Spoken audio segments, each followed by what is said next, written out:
What's up, everybody? Well, today I'm here to show you another vacuum that is in my vacuum collection. As you may have guessed it by clicking on the title of this video, it's another Hoover Elite. As many people probably know by now, returning subscribers at least, but for those of you who may be new to the channel and who are not familiar with my history on saying this, but one of my favorite vacuums of all time, and pretty much the vacuum that got me started in the vacuum collecting and fixing hobby, is Hoover Elite style cleaners. There are a lot of variants of them, and I grew up with a lot of them, and I always try to snatch one up whenever a good looking one comes across my path. And here I present to you another one of those Elites with a reused name slapped on top of it.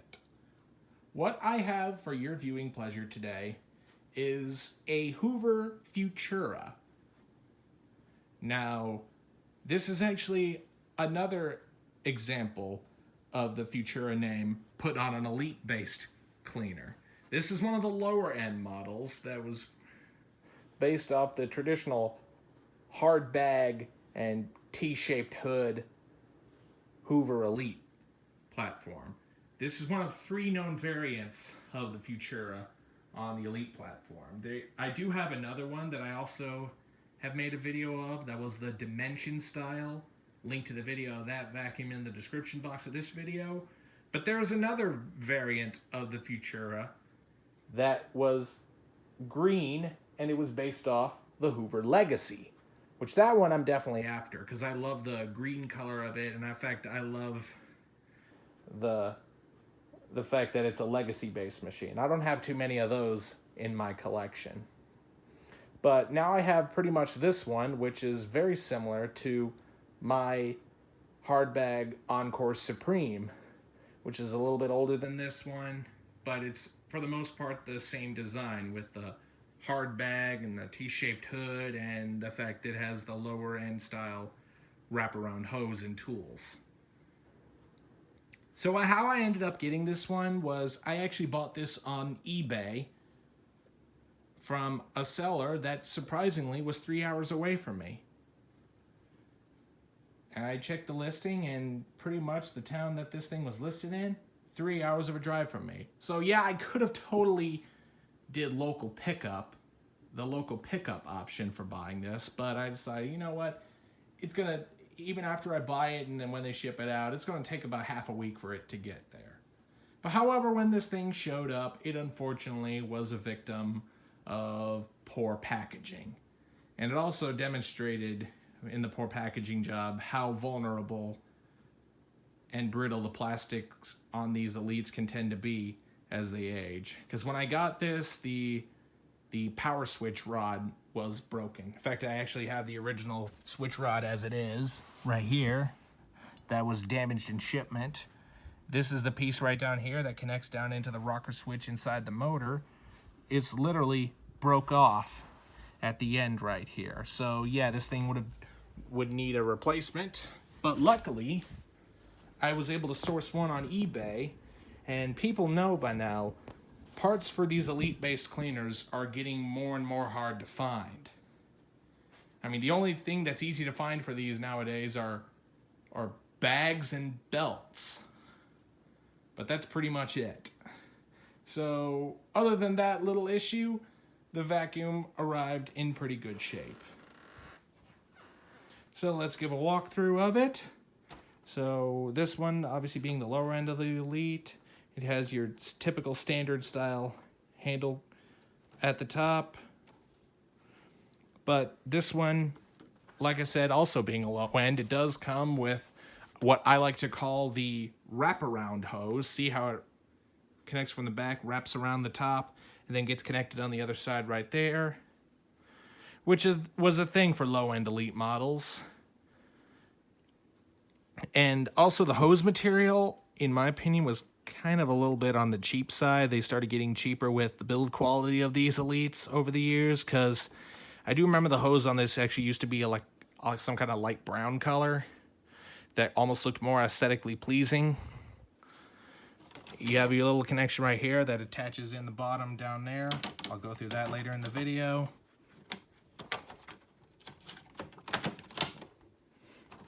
And along the back right here, you do have your standard tools. You have your crevice tool, your upholstery tool, your extension wand, and also you do have your dusting brush mounted towards the top. And I'm just going to turn this thing around to the front. You have right here your nice Futura lettering along the top here, and your marketing for allergen filtration that traps 100% of dust mites and their eggs, 99.9% of ragweed pollens, and common grass pollens. You have your nice little Hoover symbol etched into the plastic of the bag door. Really nice touch of detail I like on these. And this particular model, compared to some others I've had in the past, is actually colored in, which I really do like how it looks on this dark blue color. So let's go ahead and check the inside of the bag compartment, show you the bag that's in. This may use a little bit of cleaning up, but I am running a genuine HEPA cloth type A bag for this that is very durable quality. It's definitely pretty well built for something that's a cheap of the line vacuums in the market. And it's pretty large, so you could definitely fill up quite a bit with it. So I would definitely recommend upgrading to HEPA cloth bags for these to increase filtration, because even with the genuine paper bags, these don't really filter that well, especially the hard bag models. Because the soft bag ones, the outer bag definitely acts as a second material should the bag decide to lose its filtration, which can happen fast for paper bags, I might add. Anyway, down right here, you do have your stair cleaning handle that you can hold right here to carry the vacuum while cleaning carpeted stairs. Interesting touch of detail to this is the letters are actually gold instead of that traditional like chrome color. Same with the cleaning tools written on the little tool door right here. It's painted in gold. A little interesting touch of detail on this that I noticed. So here's all your labels on the front, your nice Hoover lettering on the front there, your cleaning effectiveness per amp, Hoover's famous marketing technique to make high-end models look prettier on the shelves, also giving it a higher price tag. This one is rated at 16. You do have your nice Hoover symbol up front. You have your 4-position carpet height adjustment. When I bought this, the carpet height adjustment knob was missing, but luckily I had this laying around in a parts bin, so I found one and just put it right on. So now I got a carpet height adjustment knob. I always like to leave it in the middle for the pile of this carpet. Uses only 7 amps. It has brushed edge cleaning on both sides. I really love this hood style on these low-end Elites. Some people may know the high-end models before you get into the legacy hood models were more squared off. But I think this hood shape, which originally I called the ridged hood because you have this center here that kind of ridges out, but discussing with another collector, he decided to call this a T-shaped hood. So that's pretty much what I went with. So I like these T-shaped hoods because I think they have a little bit more character over the square hood models. But that's just my preference. Some of you may like the square hoods over the T-hood, but... So here is the bottom plate on this. This actually was replaced because when I originally got it, these 2 little plastic ingest bars were broken off, which you could have totally ran this thing without it. Maybe it would have a better cleaning path, but being the purist I am, I liked the originality of the vacuum of the time. So I just used that bottom plate to fix another more vintage Elite that would have came without them, and I installed this in its place. But this is the brush roll that came with it. It is a single row brush roll, but one interesting thing is the bristles are the blue bristles instead of the white bristles that you would typically get. Hoover eventually did this, I think, to kind of give the lower end models kind of lesser cleaning performance than the ones that have the white bristle brush roll. And furthermore, that it's a single row. But in my experience, I think these blue bristle brush rolls, although they are a little less stiff than the white bristles, they almost clean identical to the white bristle brush rolls. And it is a single row, so it's not going to pick up as good as the dual row brush rolls, but I do think these still perform very good even with single rows. They still agitate pretty well. And you do have this little blank section here that somewhat acts as a beater bar. I say that because it barely sticks down. It's just a section where Hoover didn't add any bristles. But it's still a pretty good brush roll. It's definitely better than the green bristle brush roll, I will admit. So now let's go ahead and turn this thing on its back to show you the model number of the cleaner. It is Hoover cleaner model U5098-930, 120 volts, 60 hertz. It says a 7 amp motor.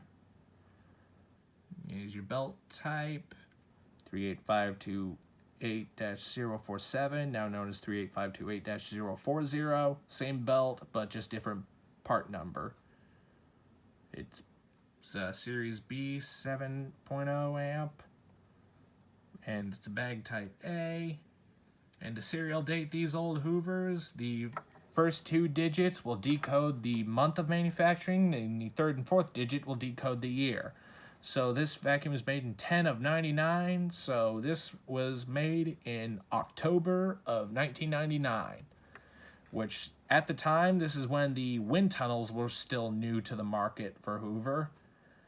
And even though they cannot replace these old Elites, they're still pretty good cleaners for what they are. But that just shows you how new these Elites are in their production run. I think the newest I've ever seen these models for residential use, I think was 2003 or 2004. The commercial line ran all the way up until 2012 before they were discontinued altogether. So for household use only, made in the USA. One thing I love about these old Hoovers is that they are US made. And even though, yeah, the plastic can definitely get brittle and break over years of use, I've still surprisingly seen these old Hoover Elites, as old as they are, and with some parts getting brittle over the years, hold up and clean very well, even with broken plastic parts. It just shows you how a testament these were in their build construction for being cheap vacuums. At least they weren't dirt devil cheap. But the cord on this, unfortunately, isn't the longest, but I think it's only like a 24-foot power cord, which unfortunately you can't cover that much with this, but it's decent for what it is. I've had vacuums that have much shorter cords, so I can't fully complain there. So, with that said, let's go ahead and get to the part you guys have been wanting to see. Turning on and demoing of this thing. And here is where the power switch is located on these old Elites. It's a little plastic rod that runs down into where a main rocker switch is in the valley of the motor. And with that, we'll go ahead and turn this thing on and demo it for you guys so you can hear how it runs. Now, typical Elite fashion, I would like to point out this thing is pretty loud when it's running, but that's the nature of these vacuums. They're just naturally loud, so if you got sensitive hearing or you're wearing headphones, I would advise turning down your volume for this part of the video. So now that I got you that little heads up, here we go.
runs very smooth. Such a pleasure to use, although pretty noisy. So that's one thing you have to put up with when using one of these. But needless to say, before we end the video, let's go ahead and demonstrate this cleaner in tool mode. So let me get the hose off the tool rack. Slip up the little attachment door, and then the hose simply just snaps in like that. Now, I would like to mention, because this cleaner is direct air, do not expect miracle suction from this. These direct air vacuums are known to produce more airflow than suction.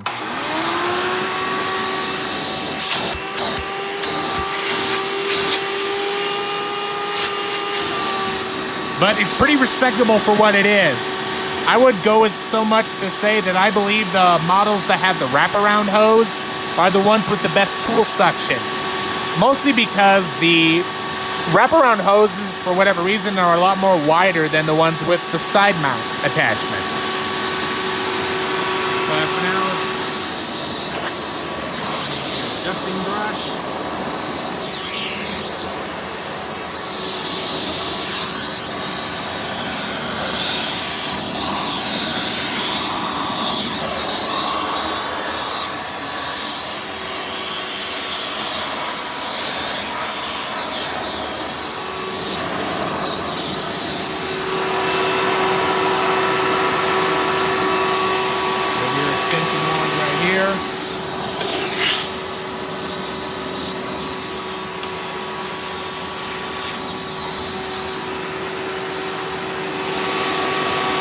Your crevice tool.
Not really the best hose suction when using it in tool mode, but it's pretty good for a vacuum in its class, I will say. Especially for one that was sold as cheap as this was. So when you're done, just simply attach it back into the rack. I like to make sure the hose goes around the front. Some people would put the hose more towards the back, but I hate the way it kind of flops around the back, so I like it going around the front. Well, everybody, I hope you've enjoyed this video on the Hoover Futura. Be sure and stay tuned, and don't forget to like, rate, comment, and subscribe. Thanks for watching, and we'll see you next time.